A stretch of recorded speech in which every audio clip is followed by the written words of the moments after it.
ధనుసు రాశి వారికి విశ్వావసునామ సంవత్సరంలో ఆదాయం 5, వ్యయం 5, రాజపూజ్యం 1, అవమానం 5.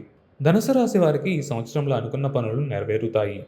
ముఖ్యంగా మూల నక్షత్రంలో పుట్టిన వారికి మరింత శుభ ఫలితాలు ఉన్నాయి. సొంత ఇల్లు, ఆస్తులు పొందుతారు. సంతానం లేని వారికి పుత్ర సంతానం కలుగుతుంది. ఔషధ వ్యాపారస్తులకు లాభాలు ఉంటాయి. తీర్థయాత్రలు చేస్తారు. ఆనందంగా గడుపుతారు. ప్రభుత్వ ఉద్యోగులకు కీర్తి పెరుగుతుంది. పదవులు పొందుతారు. ఆర్థిక అభివృద్ధి ఉంది. ఎక్కడికి వెళ్ళినా అయినవారు, బంధువులు తోడుంటారు.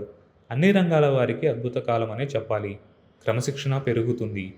విదేశీయాన అవకాశాలు ఎక్కువగా ఉన్నాయి. కుటుంబంతో ఎక్కువ సమయం గడుపుతారు. తల్లిదండ్రుల విషయంలో జాగ్రత్త వహించండి. రైతులకు వ్యవసాయం, చేపల చెరువులు లాభదాయకంగా ఉంటాయి. బంధుమిత్రుల కోసం డబ్బు వెచ్చిస్తారు. ఆరోగ్య విషయంలో జాగ్రత్తగా ఉండాలి. నారాయణ కవచం చదవడం, వినడం చేస్తూ ఉండాలి.